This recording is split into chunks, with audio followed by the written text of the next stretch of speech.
Salut, c'est Yo de Live Team, bienvenue comme chaque semaine pour notre petit débrief en rouge et blanc. Au programme aujourd'hui, la 4e journée de Champions League, le match face à Guingamp et le sujet qui fâche consacré aujourd'hui à Youri Tillmans. Bref, vous êtes sur liveteamasm.com, posez-vous, on s'occupe de tout.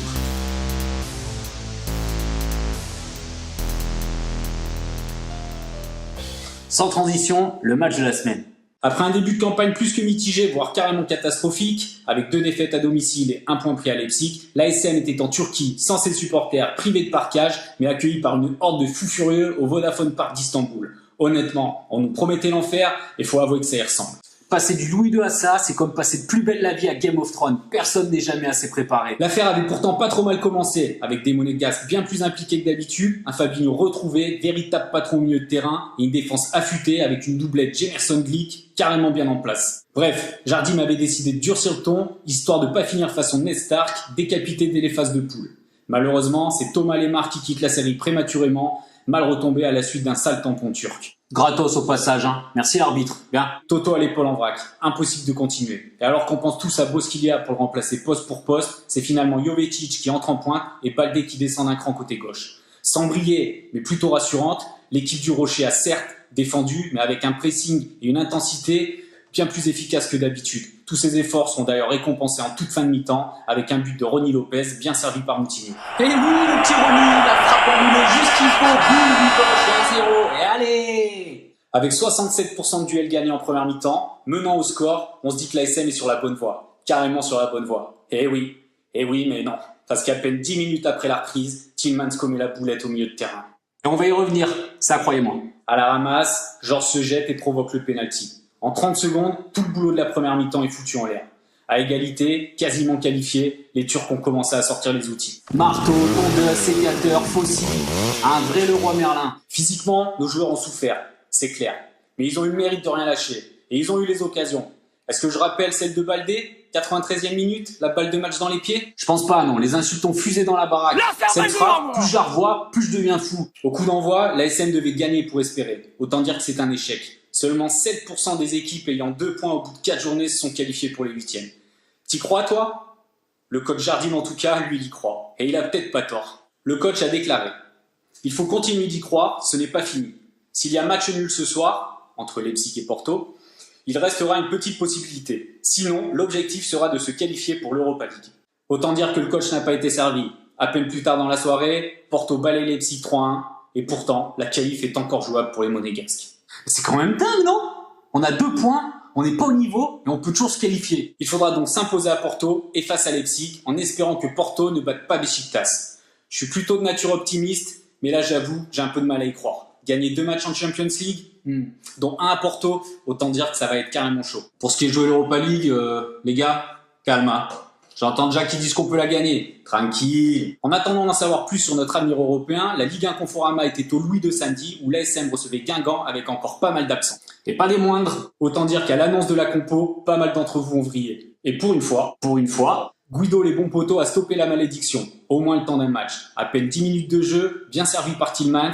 Touré applique son centre et l'ami Guido ouvre le score d'une belle tête. À défaut d'utiliser correctement ses pieds pour l'instant. Côté droit, c'est le début du Almacho.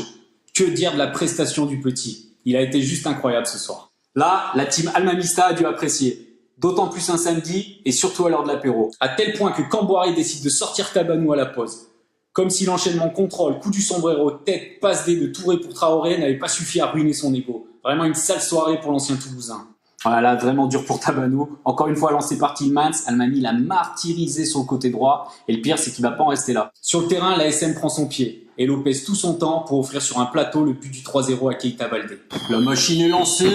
Juste avant la mi-temps, Cario lutte pour un ballon dans la surface bretonne, le récupère au forceps et se fait attraper le maillot.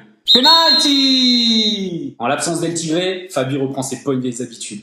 15 sur 15 en Ligue 1 pour le Brésilien et ça fait 4-0. Obrigado, Fabi. Oui, Guingamp est à la rue, donc pas de quoi s'enflammer. Mais ça rappelle des souvenirs, des pas très lointains et des plutôt très bons. Bah ça va, ok c'est Guingamp, ok ils sont pas terribles, mais on peut kiffer un peu, non? Loin d'être rassasiés, les hommes de Jardim vont remettre un coup de pression à la 76e avec une nouvelle passe D de Touré pour le doublé de Traoré. Ouais, là ça commence à gratter au tableau d'affichage. Entré dans la foulée à la place de Lopez, Rachid Ghezal veut clairement être de la fête. 78e, petite session futsal sur le côté droit pour éliminer 3 défenseurs, centre au cordeau et tête de Carrillo pour le doubler. Rien à faire pour Comboiré, l'ASM est au-dessus. Honnêtement, j'ai vraiment kiffé le match de Touré et Traoré. C'est moins surprenant pour notre latéral qu'on connaît déjà bien, mais voir enfin notre petit malien s'épanouir au milieu de terrain, là je dis oui. Franchement, j'ai trouvé vraiment pas mal sur ce poste de meneur.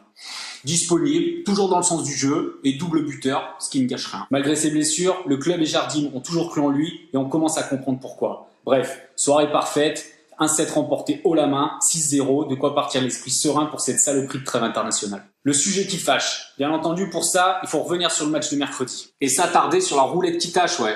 Au milieu de terrain, comme un grand, la bonne grosse boulette complète, salade, tomate, oignon, sauce blanche, supplément frites, façon saveur locale, avec le jus qui te coule bien sur la chemise et qui te nique la soirée.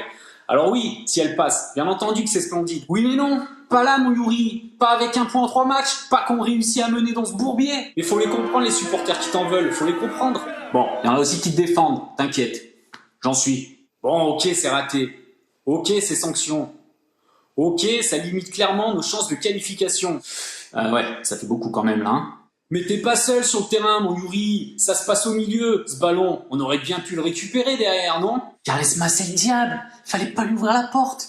Pas de bol, frérot. Pour le coup, ta boulette, elle se voit et elle a des conséquences. Mais bon, faudra rattraper le coup en nous offrant la qualif en marquant à Leipzig, ok? On se quitte avec le programme de la semaine sous fond de trêve internationale. Pas de match en rouge et blanc, mais d'importantes échéances en sélection. On va surveiller ça de près. Reprise du championnat le 17 novembre à 20h45 avec un déplacement à Amiens. Bien entendu, on sera là avant, pendant et après le match sur toutes nos plateformes pour vous accompagner. Soyez au rendez-vous. Je voudrais également en profiter pour transmettre tout notre soutien et toutes nos pensées à la famille et aux proches de Lionel Lefort, fervent supporter monégasque, fidèle du site, qui nous a malheureusement quittés la semaine passée. Toute la famille rouge et blanche s'unit pour lui dédier la victoire de samedi. Les Mounégou Cœur de France ont mis en place une cagnotte sur Litchi. N'hésitez pas à aller jeter un œil. On sait qu'on est tous loin les uns des autres, et ce qui fait notre force, c'est notre union. Allez, daguez Mounégou. N'oubliez pas, on travaille dans l'ombre pour éclairer nos lecteurs. Prenez soin de vous, parce qu'au final, ça reste que du foot. Allez, bonne semaine à tous.